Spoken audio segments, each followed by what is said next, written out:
Book 6, Flight to the Wounded Falcon, Chapter 21. You're going to have to do much better than that. It was darkening by the time the retrieval team reached the Glacial Valley Fort. The riders were drenched, but they'd avoided most of the dangerous runoff. At the fort obscured by tall pines, they could change, eat, and sleep before the next leg of the journey down to Edge, Province 8, whatever. The guards at the fort were surprised to see them arrive early, and that there were 10 in the group instead of 8. But it wasn't a problem. The fort was supplied to take care of the needs of 50 people, with room to sleep 25 at a time. Young Per and Amory found themselves in the narrow eating area of the fort, filling up on stew while the team discussed travel arrangements in the front reception room, and Dr. Snelling received a tour of the long, narrow building that followed the contour of the large stand of pines and aspens that surrounded it. The two tag-alongs ate in awkward silence for a few minutes, occasionally glancing at each other with polite smiles. No one had conversed while riding up the mountain to avoid exposing themselves to the rain, and now young Per felt uncomfortable sitting so close to a woman he didn't know. Finally, he thought of something to say. "I'm sorry to hear about your uncle." But she didn't hear him because at the same time she said, "You're Per and Shin's grandson, aren't you?" They looked at each other confused, then chuckled. "What did you say?" Amory asked. "I'm sorry, I don't remember now." "But you are a Shin, aren't you?" "Yes, I am. Call me Per." "That's right," she nodded with a smile. "Young Per. I was sorry to hear about your grandfather. Rather sudden, wasn't it?" "Yes, it was," Per mumbled. "I saw him a few times when he came to our tower station," she recalled. "I was only a girl when they were building the one next to our home, and I'd go out and watch. He was quite unforgettable, wasn't he?" she said a little dreamily. Per didn't know how to respond to that.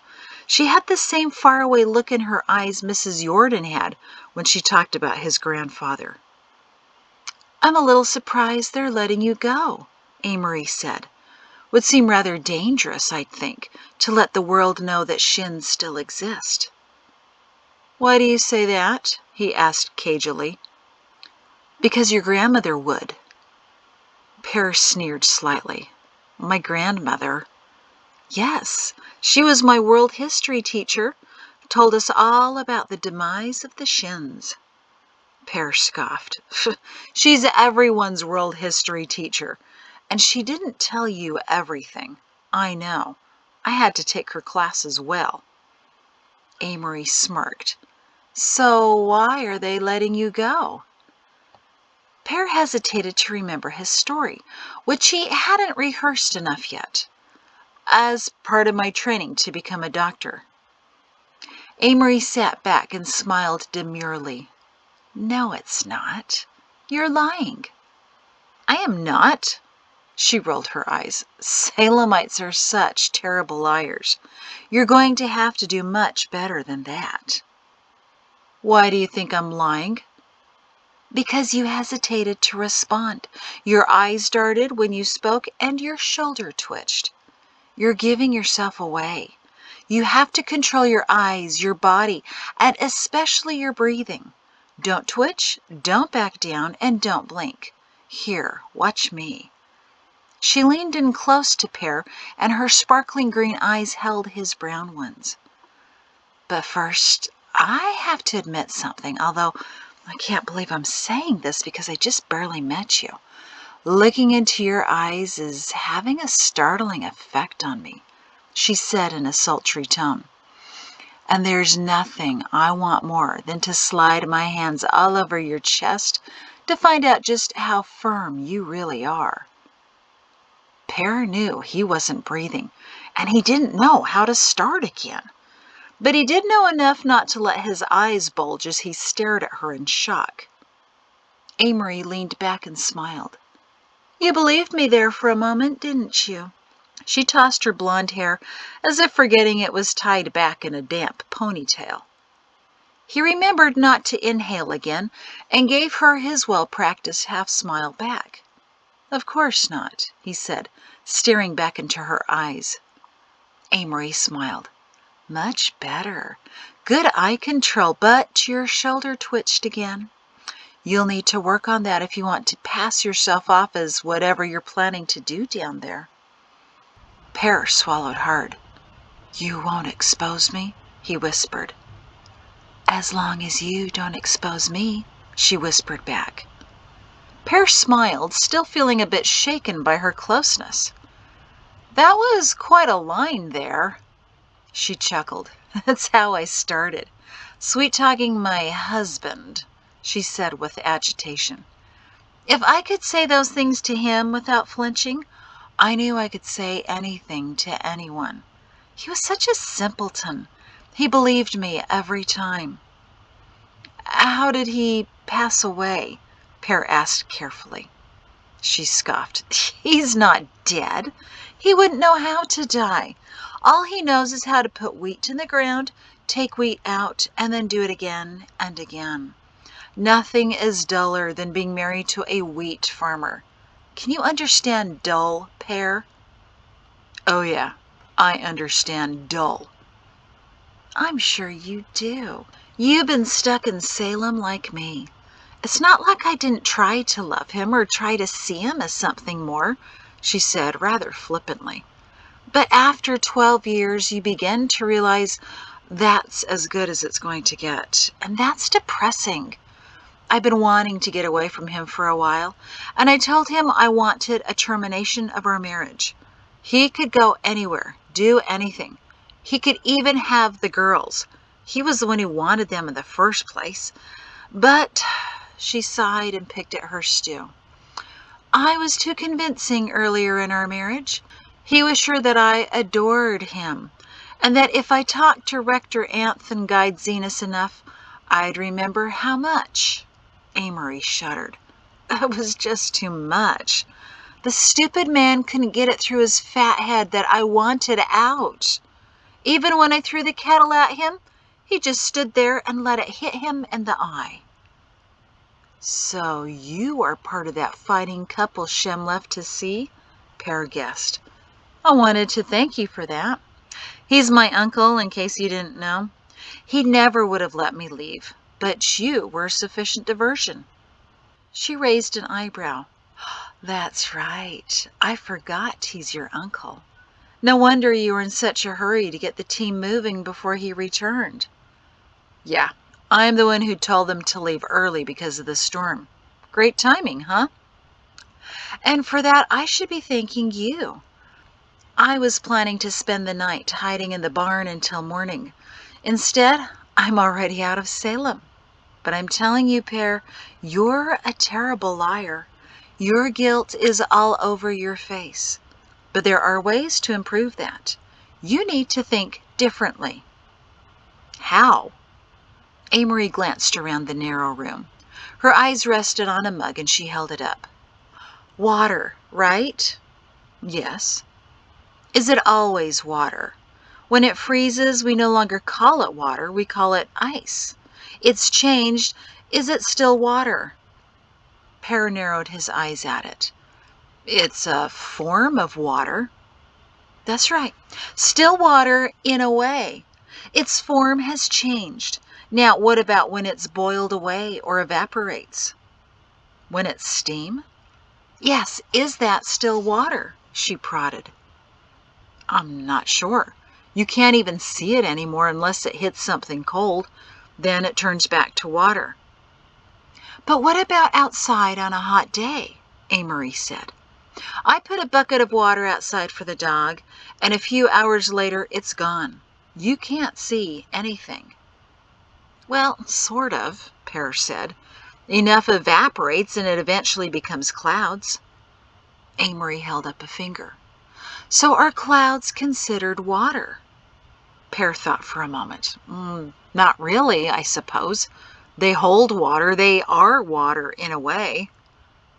"But you wouldn't look up into the sky and say, 'What interesting water formations,' now, would you?"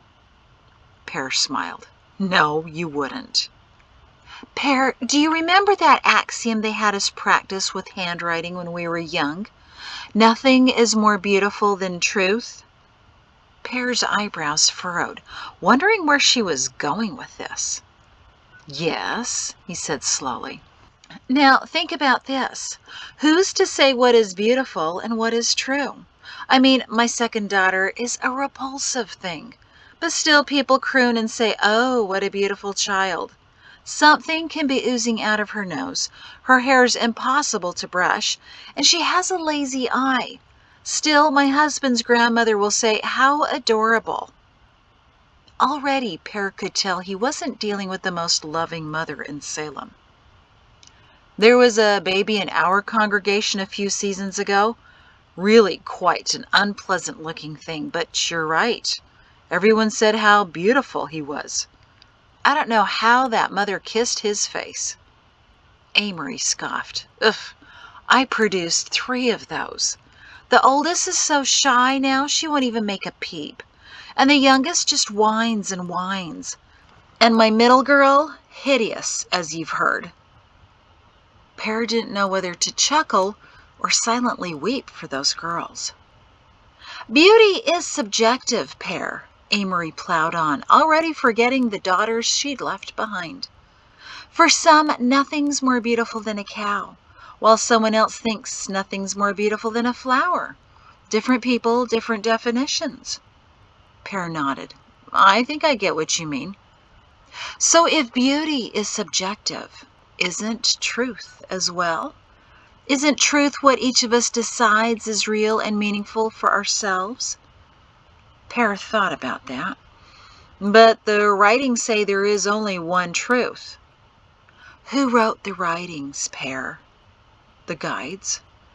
And who are the guides? Men chosen by the Creator.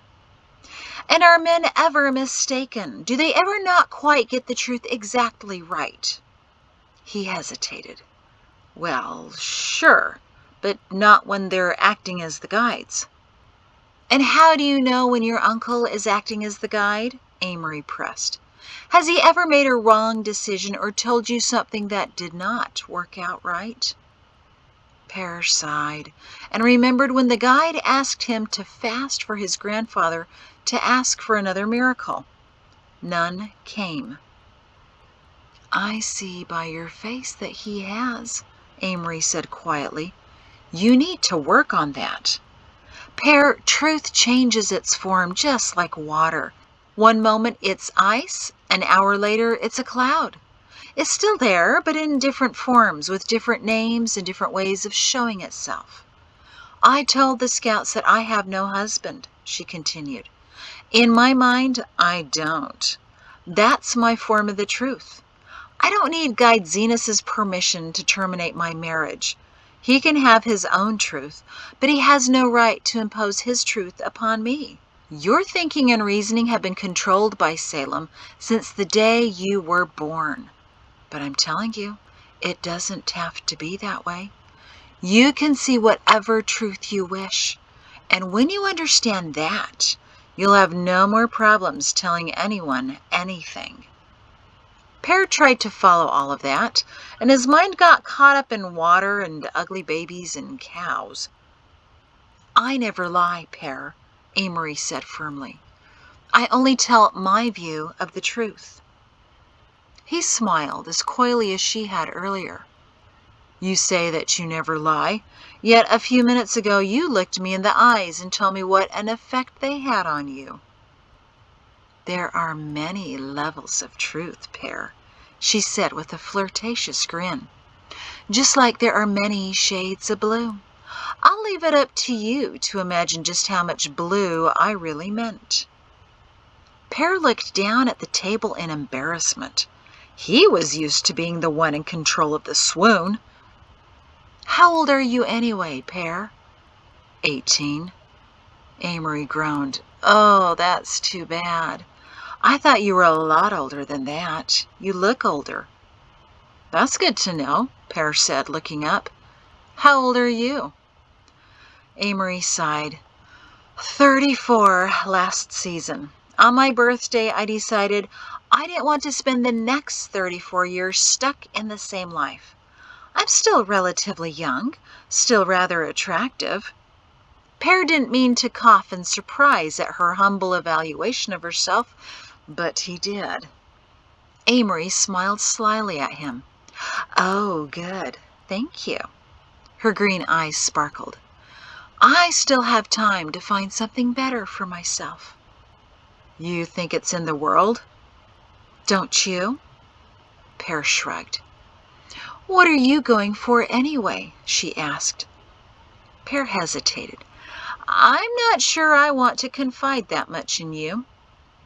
To his surprise, she shrugged. That's all right. I'm not telling you everything either. So there's no aunt you need to visit? She scoffed as if that was obvious. What's your final destination, Pear? He raised one eyebrow at her. She smiled in understanding. So, do you have a plan for getting away from the scouts once we reach Edge? Perhaps, Pear answered. Do you? Not completely. I don't really know anything about the world except what I learned from your grandmother, and that was several years ago when I was at the university. Do you need some help? I can help you in return, you know. Help me how? Amory smiled in a way that unexpectedly stirred him. We can discuss that later, once we're safe in Edge. It was still dark outside when Pear gently shook Amory's net litter. She was asleep, alone in the forward office, and the guard was outside in front for the night. Her eyes immediately popped open, and she quietly slid out of the litter. She grabbed her pack and overcoat and slipped out the side door, following Pear. He already had on his overcoat and pack, and they hurried to the stables. Pear repositioned his pack. It was much heavier now, with food to last several days and a few handfuls of gold and silver slips taken from the supply room. He had wrapped them in Lieutenant Jordan's jacket to muffle their noise, and hoped it would be enough. He didn't know how much money it was, or how much they would need. Can you ride bareback? Pear whispered to Amory as they crept back to the end of the fort. We'll get out much faster if we don't need to saddle up. Yes, as long as the horses don't run. We'll gallop to the end of the valley, but then the trail narrows so the horses will have to walk single file. You're not afraid? Amory shook her head. Look, the 2 moons are nearly full. The storm's passed. We'll be fine. We just need to get past the guards posted at the end of the valley. Let me handle it. They slipped into the stable and a moment later came out with 2 horses.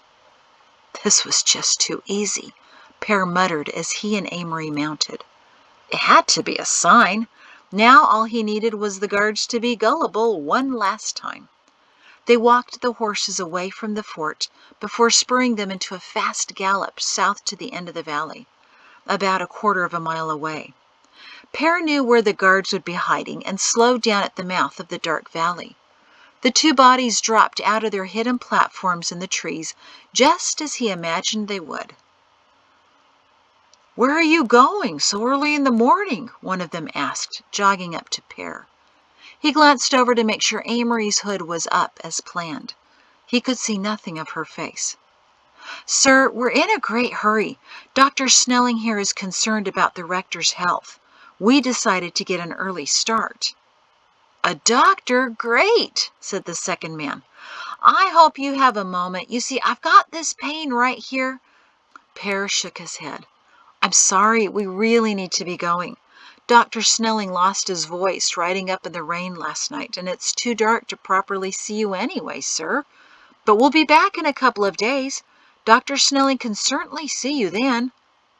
But what if the pain is gone by then? Amory cleared her throat roughly, sounding convincingly male. Pear nodded and turned to the guard again. Please, time is of the essence. Dr. Snelling is eager to get down.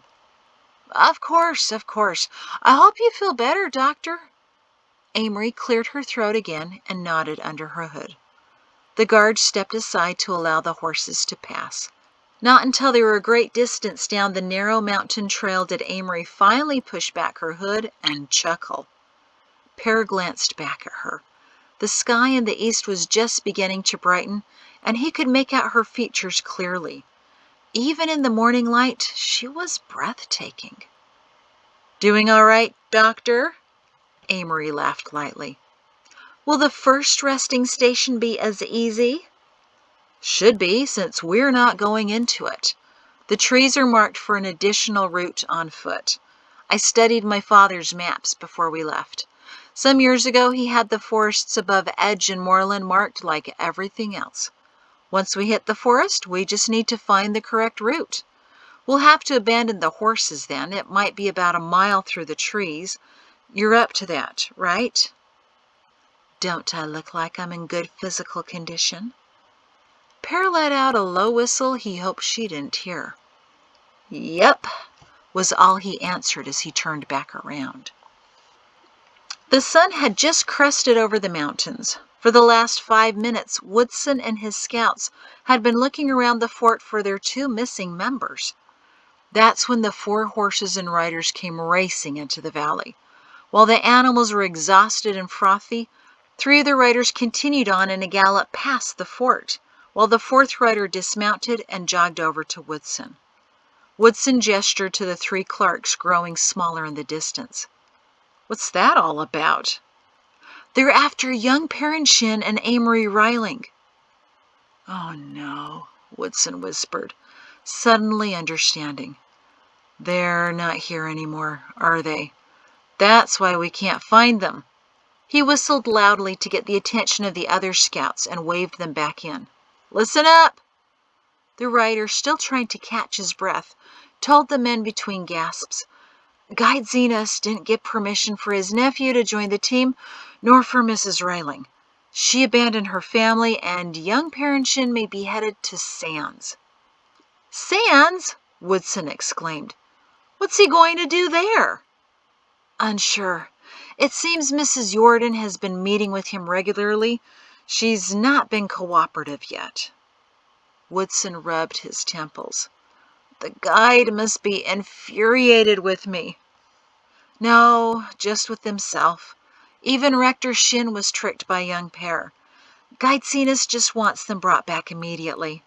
He waved at the 3 other riders nearly out of sight. "That's what they're trying to do. Could use your help, though. Don't know how much longer their horses will last." "Of course," Woodson sighed in frustration. He turned to the scouts who now joined him. "Go find the doctor. We need to leave now to catch our 2 runaways." Dr. Snelling came out of the fort and stretched with a broad grin on his face. "What a fantastic place! Why, I could stare at this valley all morning." "Stare when we return. We're leaving now." As soon as the sun came over the mountains, Pear and Amory clucked the horses into an uneasy trot down the narrow trail. The horses slipped and shifted nervously. "Are you sure we need to hurry?" Amory called up to Pear as her horse lost his footing again. "We should be at least an hour ahead of them." "Yes, we need to hurry," he answered. "As soon as they realize we're missing, they'll start looking for us. And if I know Uncle Shem, he'll send a messenger to the fort telling them we're supposed to return to Salem." "Well, he couldn't send a messenger until first light." "Don't be too sure. Shem was an expert at traveling in the dark as a younger scout. He could pick his way through any obstacle and find his way through anything in the blackest of nights. And he's the one who's been training the guards and scouts for the past 25 years. All of them can probably do what he could do." Pear was aware that his voice sounded a little admiring, and he tried to squash that.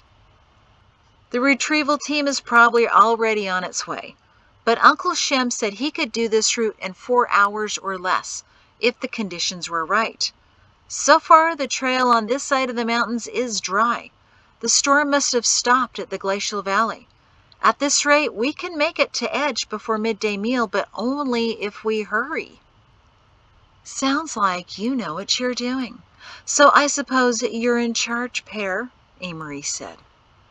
"Yes, I am," Pear whispered, and then added, "and I will be." Within 2 hours, they reached an outcropping that overlooked Edge, just before the boulder field. Pear stopped his horse and allowed Amory to catch up while he took in the village that lay below him. "There it is," Pear said, disappointed. "It's not nearly as impressive as I imagined." Amory scoffed. "This isn't the whole world, Pear. This is just one little piece of it. Imagine this multiplied by 20, with Idemia in the middle. Idemia is 4 times the size of Salem. You're looking at Norden." Pear tipped his head. Probably right. That must be the fort." He nodded at the large wooden expanse of buildings, walls, and banners. He could barely make out figures walking back and forth like mites. "So what are you planning to do here?" Amory asked. Pear looked at her askance. "Nothing." "Come on, tell me. You're going to join the army, aren't you?" Pear didn't flinch, didn't blink, and didn't back down. "Absolutely not," he said. Amory gave him a dazzling smile. "Excellent, so you are. Well, that makes sense. What else would the grandson of Perrin, who was born in Salem, do otherwise? I can hardly wait to see you in uniform." Pear sighed. "You figured all of that out?" Amory chuckled. "It's not too hard, Pear. But I didn't read it on your face, if that's what you're worried about. You are a quick study. So what's your plan?" Pear smiled slyly. "You'll just have to wait and see, like the rest of the world." She smiled coyly back. "Ooh, I'm intrigued. I love surprises." Pear felt a knot growing in his stomach as he looked at her. He pressed his lips together firmly and nodded. "Best be on our way. The access to the boulder field is some ways down there. That's where we continue on foot." Amory winked at him. "Lead on, Colonel Shen." Pear raised an eyebrow at her. She raised both of hers at him. The knot in his belly tightened. It took Pear a little while to find the correct access point to the boulder field.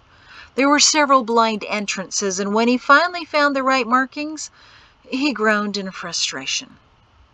"These are hard to decipher," Amory said with a sarcastic laugh. "I'm so glad I'm with someone as smart as you. No wonder it took you half an hour to find it." Pear grumbled.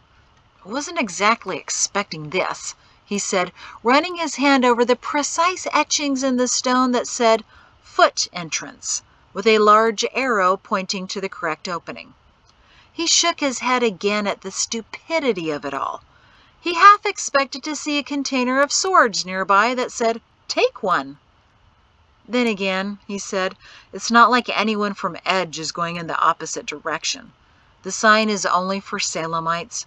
They couldn't make it any easier, could they?" They left the horses and entered into the interlinked caves created by the large crevices between the boulders.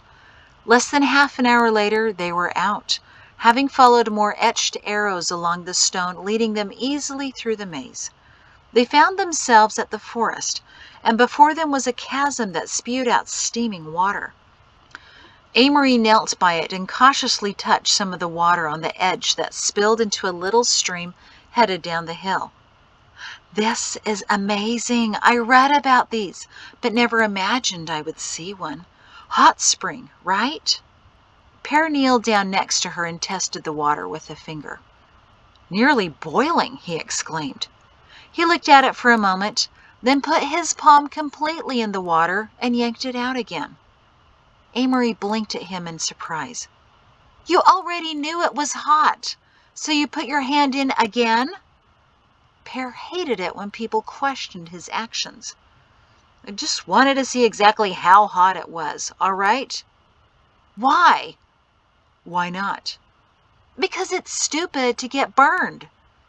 "I'm not burned," he said, shaking his hand and ignoring the burning sensation. "Come on, This is when the trip gets really interesting. Right there, see the slashes? Now, those are what I'm looking for. Watch your step. The ground can be treacherous, so don't stray. Amory stepped in behind Pear, who started carefully through the thick trees. They hadn't traveled too far when a strong smell reached their noses. Ew, what's that? Amory scowled. I'm guessing that's sulfur. Pear sniffed the air. My father said it smells like rotten eggs. It means there's activity nearby. All the more reason to stick to the path. What path? Amory said, still scowling. This one, he said, pointing to another directional slashing on the trees. The angle at the top shows the direction we go. The number of slashes underneath tells us how many tens of paces we need before we look for another marked tree. 2 slashes, 20 average paces, due south. Now, if you look from where we came from, he said as he turned around and stopped. He scanned the thick forest behind him, panic rising slowly in his gut. What is it? Amory asked. Pear didn't answer but continued to look at the trees, the panic now reaching his throat and choking it. Frantically, he rushed back to the tree with the bear-like slashes and noticed something he hadn't before. What is it? Amory asked again, more urgently. There are no markings to get back, he said. When we marked the trees to the ancient temple site, we marked the backs of them on the way down to help those who may need to return to the valley. But these backs aren't marked. Wait a minute. He spun and raced up through the forest to the boulder field, sprinting until he reached the boulders, and his heart fell. There were no etchings on the rock saying, "This way to Salem." All of the boulders and the cracks between them looked exactly the same. All right, he told himself, no problem. I'll just mark them now. The footpath was right before the hot spring, which is... Where's the hot spring? Just that quickly, he was lost. Hot spring, hot spring, hot spring, he muttered uselessly as he jogged up and down the boulder line.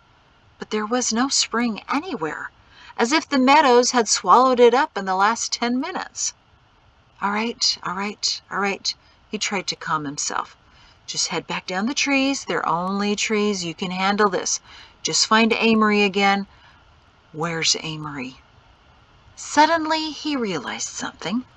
Getting into the world was simple.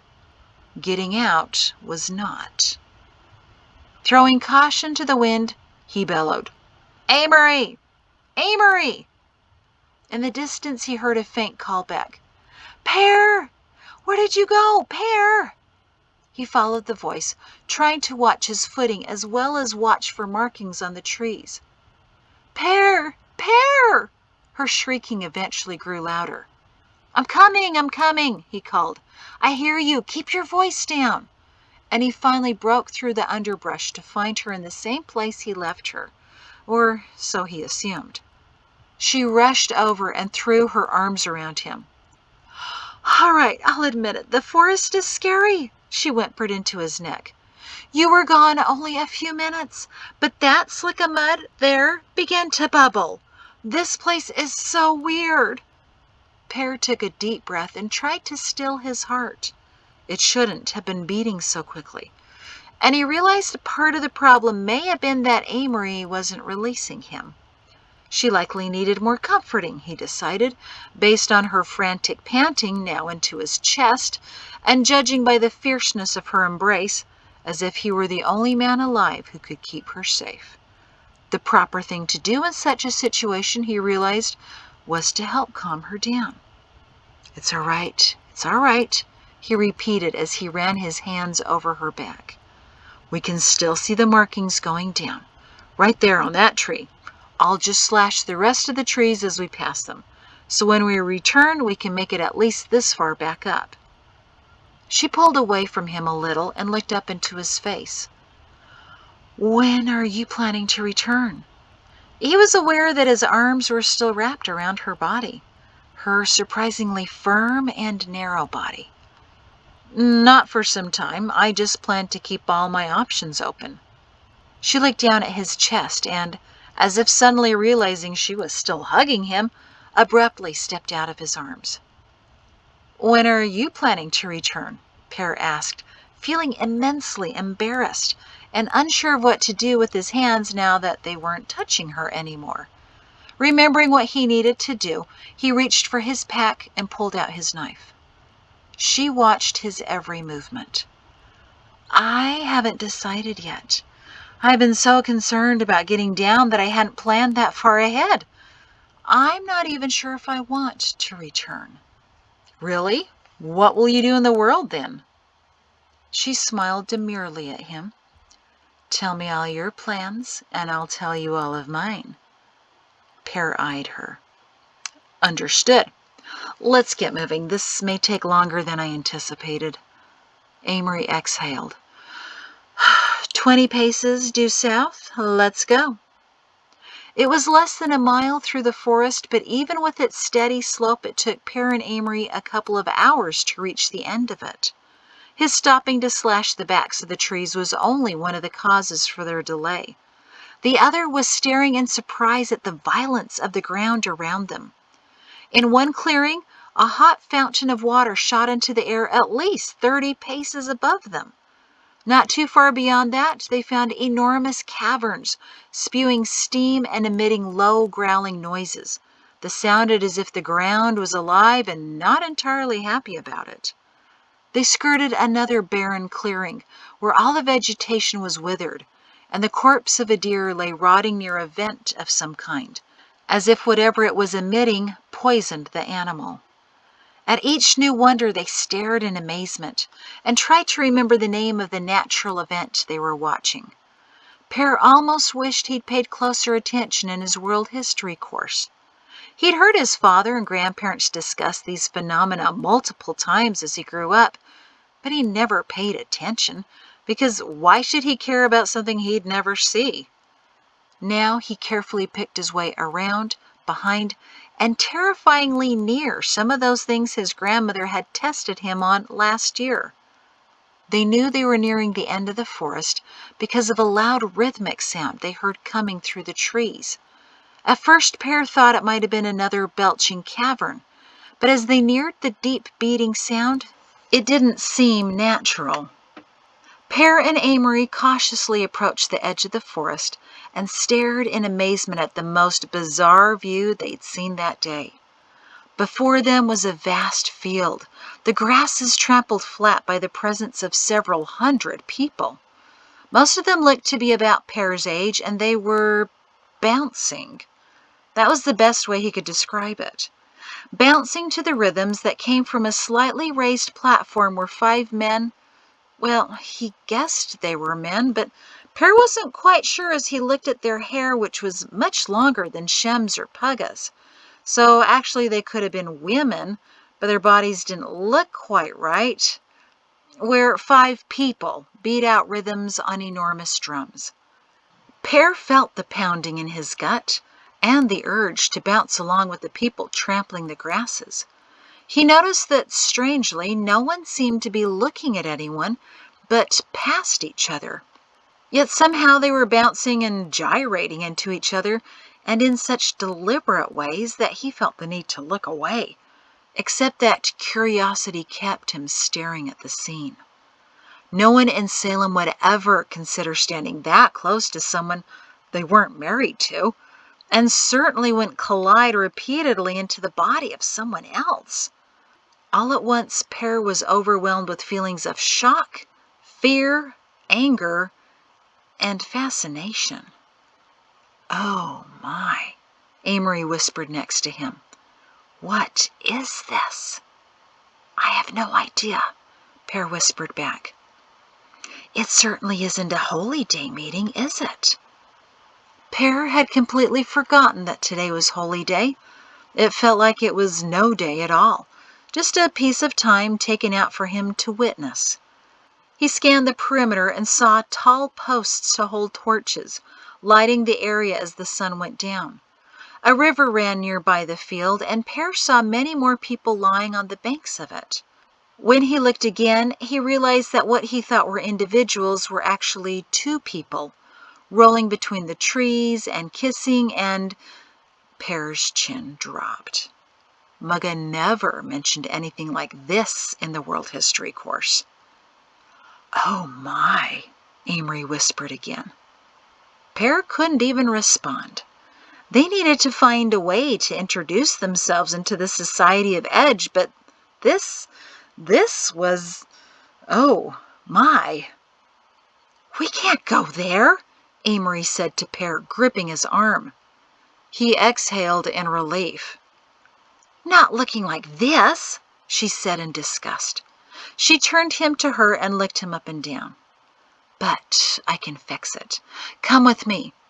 And she began to pull him into an old shed that stood on the edge of the forest. Pear was too stunned to speak, so he followed her into the small abandoned building, and she shut the door behind them. The shed reeked of old urine and something else Pear didn't know how to define, nor did he want to. "This is better.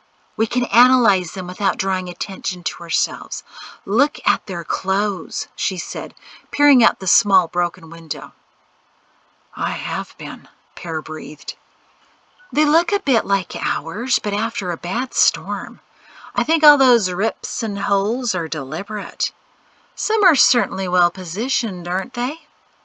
Pear tried not to look at the group of girls that swayed to the drums about 20 paces away. They wore more holes and tears than cloth, revealing much more flesh than he'd ever seen on someone older than a toddler. Amory turned from the small window and evaluated Pear's clothes. "Yes, I can fix this. Take off your shirt." Pear hesitated. "Why?" "I'm going to make us look like them. Come on, take it off." He'd forgotten that scouts to the world usually brought along worldly clothes, as they called them. They needed to blend in with the villagers, but all he had in his pack was Jordan's uniform, and he wasn't ready to put that on yet. Not in front of Amory. Reluctantly, he unbuttoned his shirt and handed it to her. Immediately, he felt exposed, especially as Amory took a deep breath and smiled at his broad, bare chest. He folded his arms tightly in front of himself. She took his shirt, struggled for a moment to rip the collar, then gripped it with her teeth and tore it like a starving dog tossed a steak. Then she twisted the torn collar, and the cloth that came with it, into a short rope. Draping his shirt over her shoulder, she next released her tightly bound hair and let it cascade past her shoulders. Pear stopped breathing again, unable to take his eyes off her long blonde waves. She tied the rope around her head like many of the young women wore their hair, then pulled some bits of hair here and there for a messier look. No one would have believed she was a 34-year-old farmer's wife. Pear certainly had a hard time remembering that as he watched. Amory peered out the window again, looked at Pear's tattered shirt, and glanced at her own tunic. Without warning, she peeled it off over her head. Pear gasped. His eyes grew large before he instinctively put his head down and covered his eyes with one hand. "Oh, Pear, do grow up. Look at those women out there. They're wearing less than me right now. I still have my undergarment on." Pear heard another ripping sound that sent a wave of nausea through his belly. "Which now looks better?" He couldn't help himself, and parted his fingers to steal a glance. Amory had torn the lower portion of her undershirt to reveal her torso, which, he also couldn't help but notice, was slender and curved. The upper half of her was still covered, barely, by thin white cotton. Amory noticed his glances. "So, what do you think? Not bad?" His heart pounded so loudly he was sure she could hear it. "I wouldn't know, Amory," he mumbled. She smirked. "I'm sure you wouldn't. We have to create new names for ourselves. It's the fashion now, I've heard. Everyone renames themselves." "I was thinking of something supernatural," she said, taking up her tunic and ripping it judiciously. "Maybe something like Dancer from the Stars. I think that's what they're doing out there, dancing." Certainly not like our dances, is it? She tore off strips of his shirt to tie onto hers, creating a chaotic top. Pear grew lightheaded as he watched her between his fingers, which ludicrously shielded him from nothing. She slipped on her abbreviated creation, and a thought flashed through his mind that he should not have been staring at her, but he dismissed it. Amory now looked like one of the young women out there, so he dropped his hand from shielding his view. She raised her eyebrows and smiled in a way that suggested all kinds of meanings, but Pear could only understand a couple of them. He felt a jab in his chest just above his heart. No, young Pear, get out now. He could picture his grandfather clearly, as if he stood in the small gap between him and Amory, like a faint fog. He almost heard the words as distinctly as he felt them. Don't look at her, young Pear. No more. Amory rearranged bits of her hair. Wish I had a mirror. And why are you looking at me like that, Perrin? She said with disdain. You look just like him then, your grandfather. She fussed with the cloth fringing her exposed torso, trying to expose more of it. What was that? He mumbled. She glanced up. You did. You look just like Colonel Shin, General Shin, right then, all stern and humorless. He had a sense of humor, Pear defended weakly. Sure he did, she said dismissively. I even heard him laugh once when I was watching them build the tower. Really quite unforgettable. Her voice trailed off as if lost in a memory. I saw him come in, you know. When they first arrived in Salem, I must have been about 9 years old. Now that was a man. Amory stared off into the distance. Pear frowned. He'd never heard someone describe his pugga like he was a man. And as if that wasn't bad enough, she kept going. I remember the day he arrived. The colonel's here. That was the news. Oh, you should have seen him. I could tell every woman in the valley was staring at him. I think they all lined the road just to sigh. He was in his late 40s, I guess, and oh, was he impressive. I wish then his jacket wasn't inside out. He was probably covered in ribbons and medals. Pear had no idea how to react to her description of his grandfather. Young Pear, get out. Amory looked at him. You know, he must have appeared a great deal like you at your age. Just look at you. Ah, I have my chance, don't I? How firm are you? She reminded, and placed a long, sleek finger on his bare shoulder and slowly slid it across to his neck. Pear froze in place. I was always intrigued by Army officers.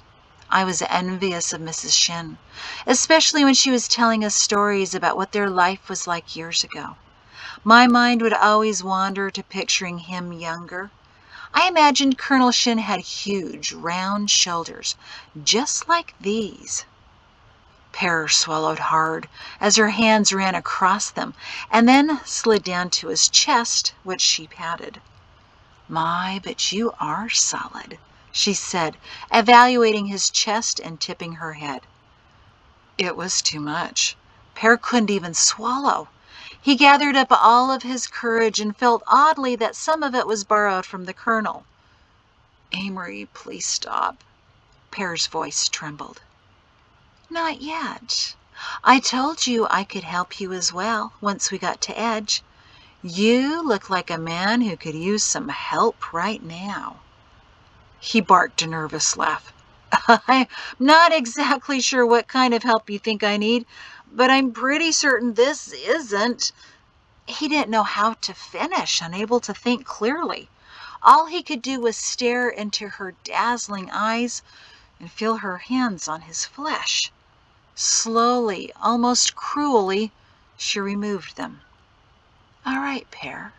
I'll let you think about it for a while. Let your mind consider ways I could help you. We used your expertise to get here, and I could thank you by sharing some of mine. There's a reason why my dull, dense husband would never willingly let go of me. Get out, young pair. I have an idea, she said, giving him that same smile with multiple meanings that he was beginning to discern. We spend a few hours out there learning about life in the world. She slid her hand up to his shoulder again. Then we come back here and compare notes. Maybe then you'll have some idea of how I can thank you. Pear's blood was coursing through his veins with an energy he'd never before encountered. Something that made him want to grab her and her hand slid off his shoulder. I think we're almost ready, Amory said, picking up his shirt. She tore it twice, lengthwise down the front. Your shirt, or what's left of it, should blend in now. Besides, those women will want to see a little muscle. She handed it back to him reluctantly. Put it on. Pear quickly did so, and felt another jab that reached his belly. Get out now! Just one more detail, Amory said. Take off your trousers. No, Pear said loudly, startling even himself. They're just fine, I'm sure. He fumbled with the remaining buttons on his shirt without trying to look at her, but he noticed the shadows playing across her face as she considered him. Fine, Pear, she said with that same smile that both disturbed and intrigued him. We'll be back here soon enough anyway. I can make modifications then, if necessary. One more time he heard the voice almost as distinctly as he felt it. It was a general's command. Pear, get out now. He made his decision. I will get out, he said to the voice in his mind. I came all this way, and now I'm going to go learn about the world. Let's go, he said to Amory. Pear walked out the door and felt distinctly that something was left behind. The stabbing feeling, the voice in his mind, the presence of, yes, it was Pugga. It was all gone. As he walked down the hill to the crowd, he felt absolutely nothing at all. Finally, he was free. And that's the end of that chapter. Thank you.